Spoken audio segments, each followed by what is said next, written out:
Hello friends, good morning, नमस्कार। मैं अर्चना आप सभी का स्वागत करती हूँ आपके अपने YouTube channel learn with we पर। फ्रेंड, आज की इस क्लास में हम शिक्षण कौशल के 30 इंपोर्टेंट क्वेश्चंस को डिस्कस करेंगे। वन लाइनर क्वेश्चन है, फटाफट आज की क्लास में हम रिवीजन करेंगे।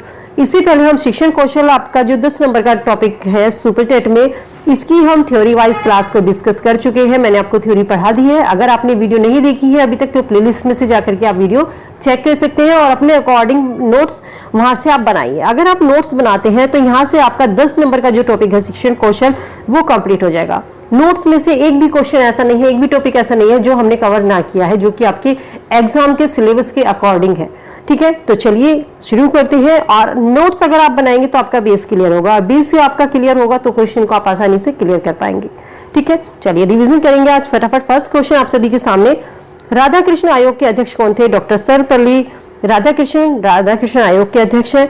यूजीसी यूनिवर्सिटी ग्रांट कमीशन के गठन की सिफारिश किसने की? राधाकृष्ण आयोग ने की थी। यूजीसी की स्थापना 1953 में की गई थी। ठीक है, राधाकृष्ण आयोग की सिफारिश के अनुसार विश्वविद्यालय पूर्व कितने वर्ष का अध्ययन होना चाहिए? 12 वर्ष का। राधाकृष्ण ने कहा था कि स्कूल कम से कम साल में 180 दिन क्लास चलनी चाहिए, और इससे पहले जो आपकी प्रारंभिक शिक्षा है वो 12 वर्ष की बच्चे को दी जानी चाहिए। ठीक है, स्वतंत्रता के बाद पहला गठित शिक्षा सुधार आयोग कौन सा है? राधाकृष्ण आयोग है। मोस्ट इंपोर्टेंट क्वेश्चन आप लगा लीजिए कि क्वेश्चन पूछा जा सकता है कि स्वतंत्रता के बाद पहला गठित शिक्षा सुधार आयोग कौन सा था? तो राधाकृष्ण आयोग यहाँ पर आंसर होगा। ठीक है, क्वेश्चन नंबर 6, आरटीई एक्ट 2009 देश में कब लागू हुआ था? 1 अप्रैल 2010 को ये लागू हुआ था। आया था 2009 में, लेकिन लागू किया गया था 2010 में। वुड के घोषणा पत्र के आधार पर कंपनी ने शिक्षा नीति कब घोषित की थी? 19 जुलाई 1854 को। वुड से आपके सबसे ज्यादा यहाँ पर क्वेश्चन पूछे जाते हैं। ठीक है, तो वुड को आपको अच्छे से क्लियर करना है। सबसे लंबा आयोग था वुड, जो कि 100 अनुच्छेद वाला था। ठीक है, और अंग्रेजी शिक्षा का इसे प्रसिद्ध राजकीय आज्ञा पत्र भी कहा जाता है, Magna carta of English education in India. विश्वविद्यालय अनुदान आयोग की स्थापना कब की गई थी? 1953 में विश्वविद्यालय अनुदान आयोग की स्थापना की गई थी। क्वेश्चन नंबर 9, शिक्षकों का प्रशिक्षण कार्यक्रम दक्षता पर आधारित होना चाहिए। किसने कहा था? आचार्य राममूर्ति ने कहा था कि शिक्षकों का जो प्रशिक्षण कार्यक्रम जो है वो दक्षता पर आधारित होना चाहिए। किसने कहा कि एक अध्यापक की कथनी और करनी में अंतर होता है? महात्मा गांधी ने कहा कि अध्यापक की कथनी और करनी में अंतर होना चाहिए। फूल बच्चों की जन्मजात प्रकृति है, किसका कथन है? मैकडूगल। फूल बच्चों की जन्मजात प्रकृति है, मैकडूगल का कथन है।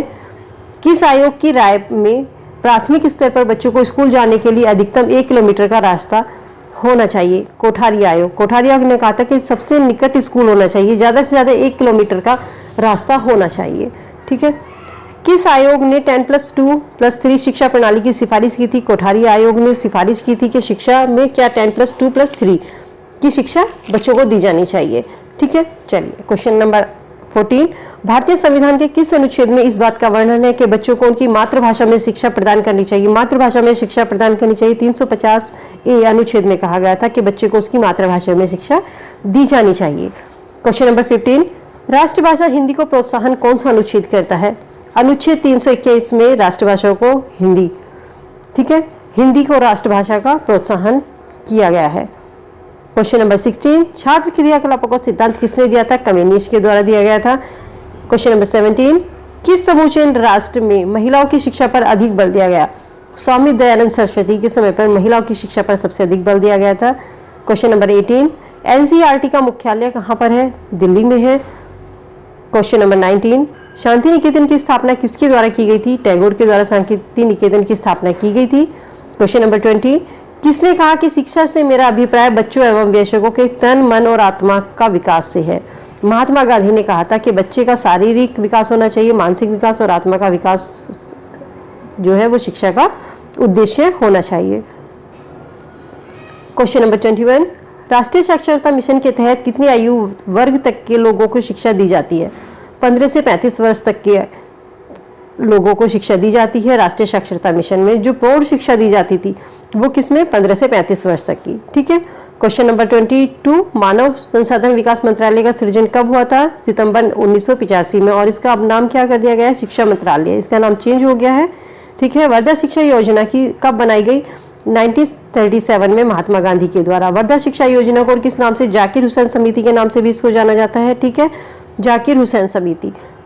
वर्धा शिक्षा योजना को बुनियादी शिक्षा या नई तालीम की शिक्षा के नाम से भी इसको जाना जाता है। तो यहाँ पर ये नाम आपको याद रखने हैं, एग्जाम में आपसे पूछा जा सकता है कि नई तालीम या बुनियादी शिक्षा किसको कहा जाता है, वर्धा शिक्षा योजना किसको कहा जाता है। तो ये किसकी है, महात्मा गांधी की है, या जाकिर हुसैन समिति का संबंध किससे है, वर्धा शिक्षा योजना बुनियादी शिक्षा और तालीम शिक्षा से। ठीक है। क्वेश्चन नंबर 24, नवोदय विद्यालय की स्थापना का सुझाव किसके द्वारा दिया गया था।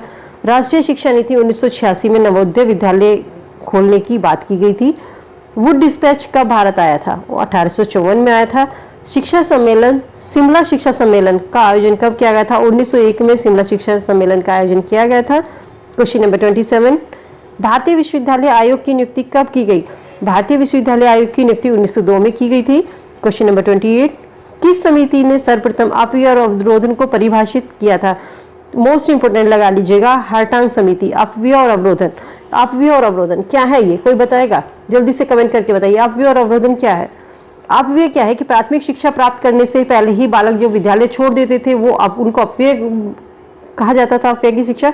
और अवरोधन जो था कि किसी बच्चे का 1 वर्ष से अधिक एक ही कक्षा में रुकना अवरोधन कहलाता था। ये हार्टांग समिति और साथ ही पंचवर्षीय योजना में आई थी। ठीक है, यहाँ ये चीजें आपको याद रखनी है। क्वेश्चन नंबर 29, मुदालियर आयोग की नियुक्ति कब की गई थी। मुदालियर आयोग की नियुक्ति कब की गई थी, 23 सितंबर 1952 को मुदालियर आयोग की नियुक्ति की गई थी। और इसके अध्यक्ष कौन थे, या इसको माध्यमिक शिक्षा आयोग के नाम से भी जाना जाता है। मुदालियर को इसका दूसरा नाम है माध्यमिक शिक्षा आयोग। ठीक है। और डॉक्टर लक्ष्मण स्वामी मुदालियर की अध्यक्षता में आया था। पहला ऐसा ये आयोग था जिसने माध्यमिक शिक्षा पर बात की थी, इससे पहले कभी भी माध्यमिक शिक्षा पर बात नहीं हुई थी। ठीक है। Question number last and 30, Lord Macaulay ने अपना विवरण पत्र कब प्रस्तुत किया था, 2 फरवरी 1835 को। तो ये क्वेश्चन फ्रेंड जो 30 क्वेश्चन हमने डिस्कस किया, मोस्ट इंपोर्टेंट क्वेश्चन है जो कि आपके शिक्षण कौशल में आपके सुपर टेट में 10 नंबर में यहाँ से पूछे जाएंगे। थ्योरी को आप जरूर कवर कीजिएगा, क्योंकि थ्योरी का जब तक आप नहीं करेंगे, आपका बेस क्लियर नहीं होगा तो क्वेश्चन आपको समझ में नहीं आएंगे। लेकिन जितना भी देखिए, लॉर्ड मैकाले या वुड घोषणा पत्र बहुत ज़्यादा काफ़ी बड़े हैं, लेकिन जो जो इंपॉर्टेंट पॉइंट्स हैं वही हमने आपकी जो थ्योरी में हमने करवाए हैं उनको डिस्कस किया है आपके एग्जाम के पॉइंट ऑफ व्यू से। होप सो वीडियो आपके लिए यूजफुल होगी, उम्मीद करती हूँ। फ्रेंड वीडियो कैसी लगी है फीडबैक कमेंट सेक्शन में कमेंट करके जरूर बताइएगा। मिलती हूँ नई वीडियो में, तब तक के लिए good bye, be happy, be safe. Video को लाइक शेयर जरूर कीजिएगा। चैनल पे नए हैं तो चैनल को सब्सक्राइब कर लीजिए, जिससे आपके एग्जाम से रिलेटेड जो भी मैं वीडियो आपको अपलोड करती हूँ वो आपको समय से मिल सके। Thank you so much.